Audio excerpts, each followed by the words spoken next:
What is going on, guys? Back with another leg day vlog for you, and I just wanted to show you this first little clip here, just to kind of show you what I do after I actually do my initial warm-up.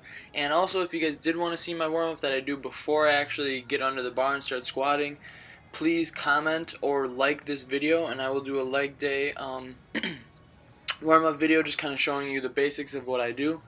But anyways, the reason for me throwing this band on my knees is to really warm up my hips, and this allows me to actually get my hips firing in a better way than I've ever done in my life. This really allows you to actually get those hip joints nice and warm and puts your body in a nice position going into your heavier squats for that day. So I really enjoy doing those with the bar, and I even do them with, I'll even do 135 with that around my knees as well. Anyways, guys, the rep scheme that I had going for this day was 3 sets of 5 reps at 275, and this is the first set. Really moving very well. This is something that, this is not a PR or anything for me. This is kind of a lighter day, just wanted to take it a little bit easy. I originally had planned to do a 315 AMRAP, and when I was warming up I just really wasn't feeling the best, so I decided to kind of change it up and do 275 for 3 sets of 5.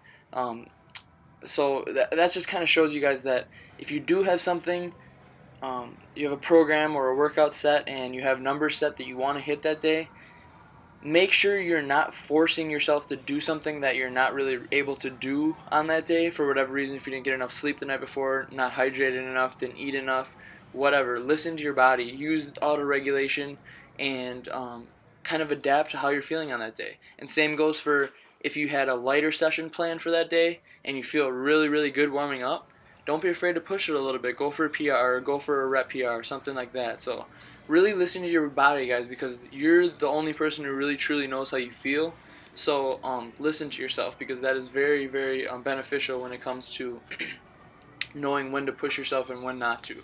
But anyways, guys, this is the final set of 275 by 5. Kind of a different camera angle here, just kind of want to switch it up a little bit. Anyways, moving on. After 275 for 3 sets of 5, I did a little bit of direct quad isolation work. 185 is on the bar here, and I did 10 reps. And as you can see, my heels are underneath 5-pound plates. Really, this is just trying to isolate my quads even more so. If you don't have Olympic shoes, this is a nice way to isolate those quads and give your low back a little bit less pressure on it. And also using a very, very close stance here, and I'm really just pushing my knees out. I know some of you might say that's not very beneficial for your knees, or it's not great for your knees at all, but I'm not using crazy amounts of weight here. Just 185, and then I drop set it immediately, just take off the weights and go right back at it to 135, and I did 15 reps, I believe, here. I usually shoot for 15 to 20, so this is my normal. This is normally what I do after I finish my working sets for squats. So yes, I am using constant tension and trying not to lock out at all, and that's really, this is really the time where I'm doing that sort of thing. Otherwise, I'm really just trying to work on my strength and bringing my squat up. Anyways, guys, moving on, we then did some leg extensions paired with lunges, so body weight lunges. So 10 reps down, 10 reps back for the lunges, as you see here. And then on the leg extension, I believe I did 3 sets of 12 to 15 reps, just kind of increasing the weight as I see fit. So once again, 3 sets of 12 to 15 on leg extensions, and then 3 sets of 10 down, 10 back. And that's just body weight here. Some days I will throw just a 45-pound bar on my back for these, but I was really not feeling the best after those squats. They kind of tore me up a bit, and just decided to do body weight and really just get a nice stretch on the way out. Really, these are nice for keeping your integrity throughout your whole lower half. These really helped me with knee pain I was having, helped out my glutes, my hips, and also it gives you a nice stretch in your hip flexors if you really extend on each lunge.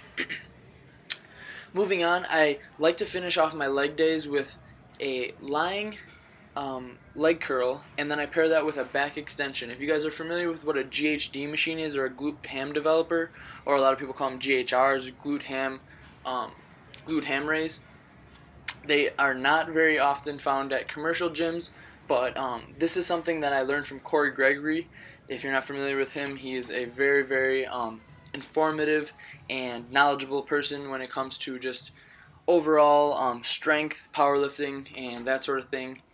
But anyways, I stole this from him because he was doing a squat every day program that he put out last year, and a lot of people don't have GHDs, so this is kind of something you can do to kind of replicate what a GHD does. So when you're doing a GHD, you're really working your glutes, your hamstrings, and your lower back, which is your posterior chain in general.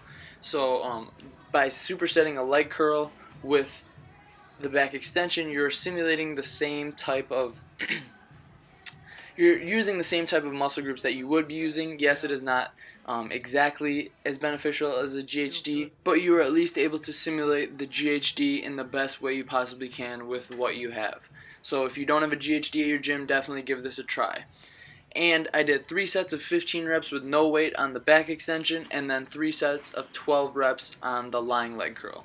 Next, moved on to a standing or a leg press calf raise, and I keep the weight very heavy on these ones, and I do probably between 6 to 10 reps depending on the weight itself. And then I always include a seated calf raise, so I always do a standing movement and a seated movement, and I'm always going to do the opposite of what I did. So for the leg press, I was doing a lower rep scheme with heavier weight, and for the seated, I did a higher rep scheme with lighter weight. So basically hitting both ends of the spectrum on the calves, and that is what has given me the best success in growing my calves. I know they're not the best, but they are simply getting slowly better, and really I like to attest that to the way I set up my rep schemes for my calf work.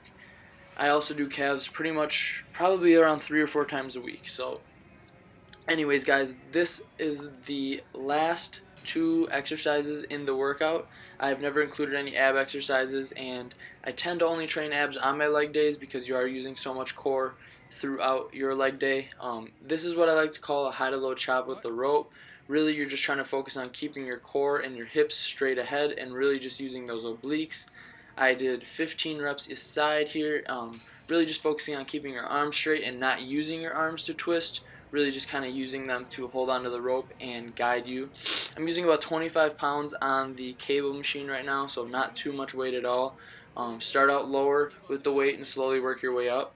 You can also do this with the cable at a even with about your chest, and you can also do it from a low position, just kind of going to hit a different angle of the obliques, but my favorite is the top positioning.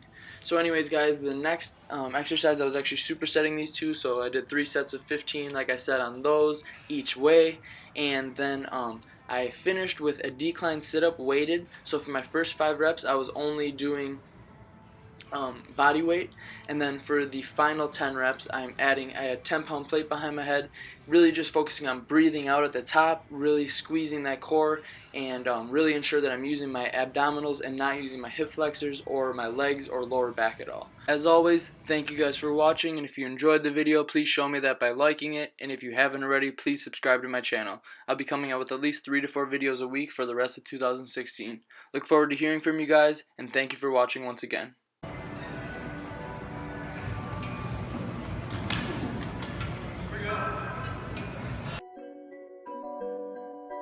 10 bands, 50 bands, 100 bands, fuck it, man.